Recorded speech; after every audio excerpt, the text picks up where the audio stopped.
กับ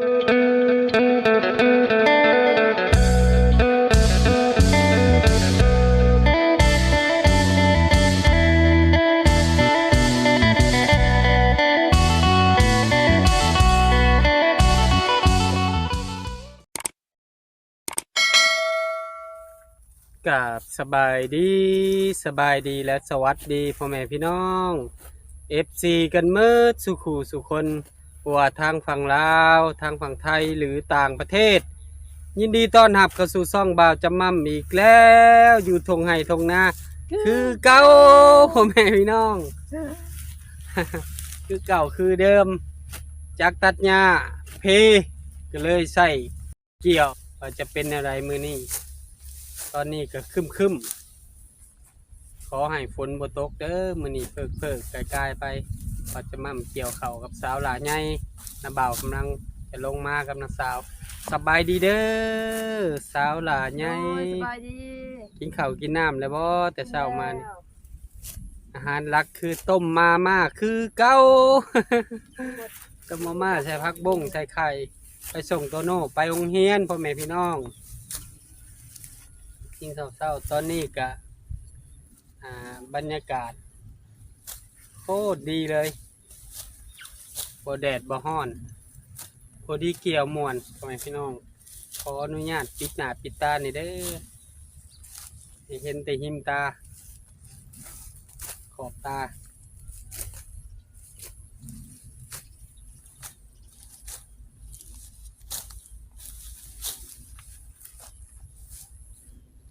แปลงร่างก่อน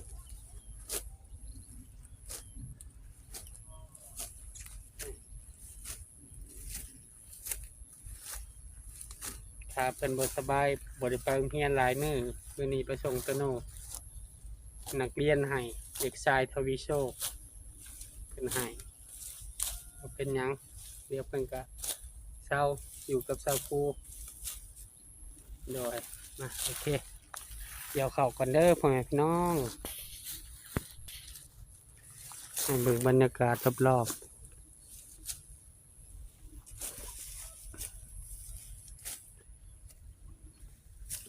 สี่ไห้ใหญ่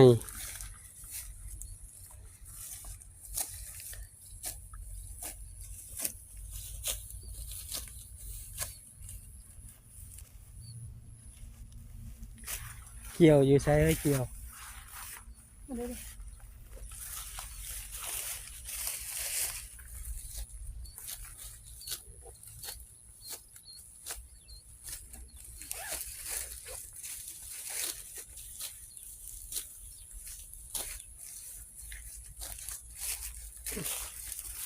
เกี่ยวเข้าเด้อที่บ้านดงนาคำ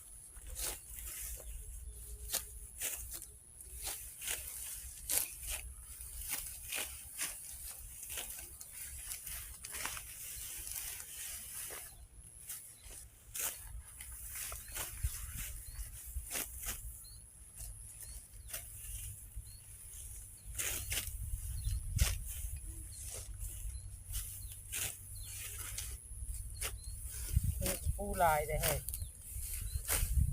แก้วกับปูย่ำนี่มัน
าก็อยากเย็นนะพอเฒ่าเพิ่นก็ถึงหน้าบ้านแล้วพอเฒ่าพูดอีก2-3 มื้อเพิ่นก็ถึงหน้าบ้านเพิ่นเมื่อเกี่ยวข้าวเพิ่นก็มาใหม่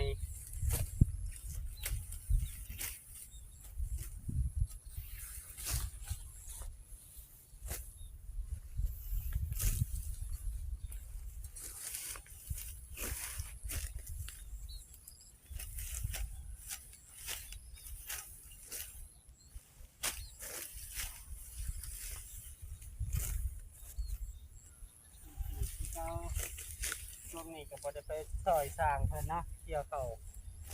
ซอยน้าบ่าวก่อน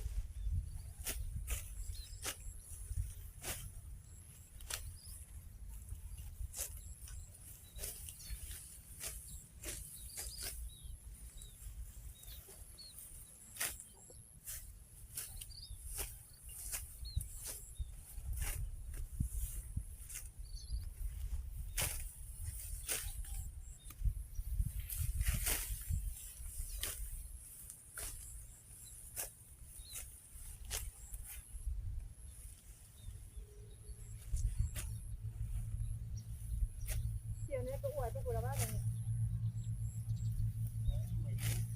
อวยยุ่งทุกคนนะไปอวยไปมันถั่วเนี่ย ไปดูเนาะ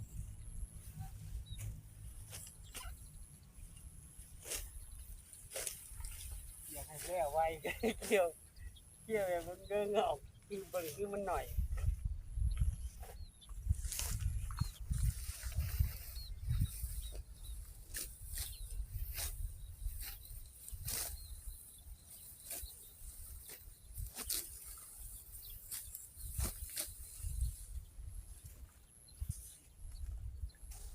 ไกลโคตรแล้ว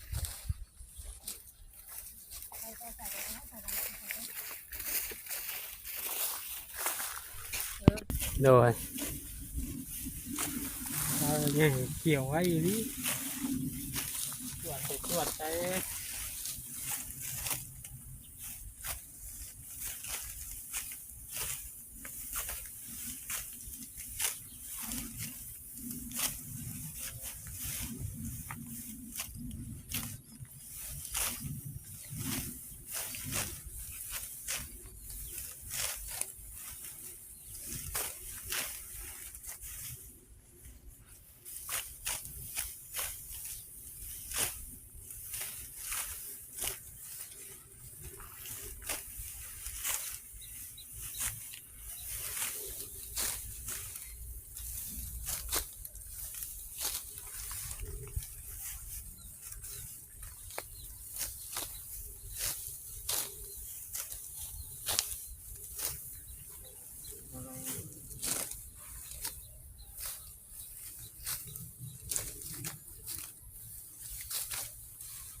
ฟังเสียงเกี่ยวไปก่อนเด้อ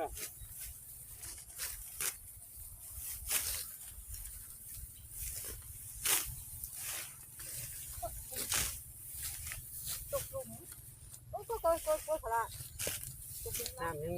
ำยังชุ่มอยู่เนาะ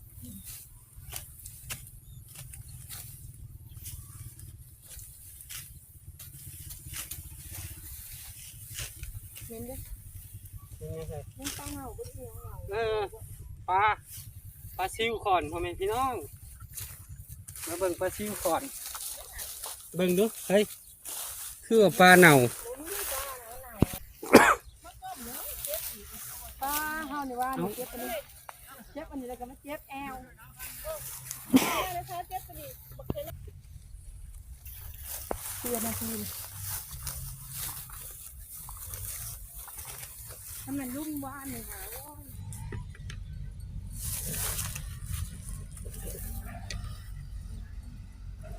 เกี่ยวได้หลายเติบพ่อแม่พี่น้องตอนนี้ก็11 โมงกว่าก่อยเลยคันตัดบ่ทันนี่ล่ม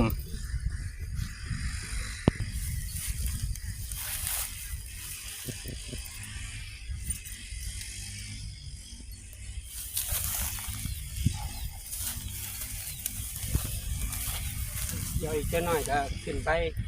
กินข้าวกินน้ำพักตอนเที่ยง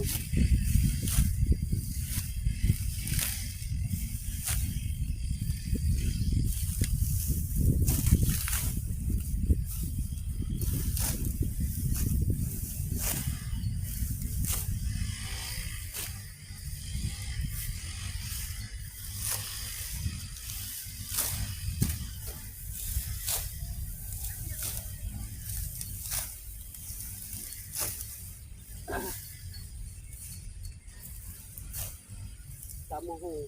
ทอดไข่พ่อแม่พี่น้องกินข้าวเที่ยง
ฝนกับฟอยหน่อยหนึ่งพ่อแม่พี่น้องโดดมาพักเที่ยงกันบ้านนี้โอเคมาฮอดนี่บาจะมั่มขอบุญขอบคุณพ่อแม่FCทุกท่านที่เบิ่งคลิปบาจะมั่มแต่ต้นจนจบเนื้อบ่ขามโฆษณาเพื่อเป็นกำลังใจบาจะมั่มเฮ็ดคลิปใหม่ๆออกมาให้พ่อแม่พี่น้องได้หับได้ชมขอให้พ่อแม่ FC ทุกท่านจงมีสุขภาพร่างกายแข็งแรงปราศจากโรคภัยไข้เจ็บคิดสิ่งใดก็ให้ได้สิ่งนั้นสมความมุ่งมา่ปรารถนาค้าขายร่ำรวยเด้อซื้อง่ายขายง่ายเฮ็ดธุรกิจอันใดก็ขอให้ประสบผลสำเร็จรวยๆเฮงๆปังๆเมื่อทุกท่านมาฮอดนี่ฝากพ่อแม่ FC เป็นกำลังใจบ่าวจำมั่มเนี่ยเด้อฝากกดติดตามบ่าวจำมั่มกดไลค์กดแชร์อย่าลืมกดกระดิ่งเพื่อบ่พลาดคลิปใหม่ๆของบ่าวจำมั่มกับสิขอโตลาพ่อแม่พี่น้องไปก่อนเจอกัน EP 2พ่อแม่พี่น้องตอนนี้บ่าวจำมั่มจะพักเที่ยงไปกินข้าวเที่ยงก่อนเนาะเพราะว่าตอนนี้ก็เริ่มหิวข้าวแล้วโดยกินข้าวเช้าหน่อยเดียวเจอกันคลิปหน้าพ่อแม่พี่น้องขอกล่าวคำว่าสบายดีบรรยากาศรอบๆเบิ่งซาหลายไงพ่อแม่พี่น้องมาเด้อบ่าวนักสาว4 คนเกี่ยวให้กำลังใจนะอยากตัดหญ้าเพเลยเกี่ยวเอาพ่อแม่พี่น้อง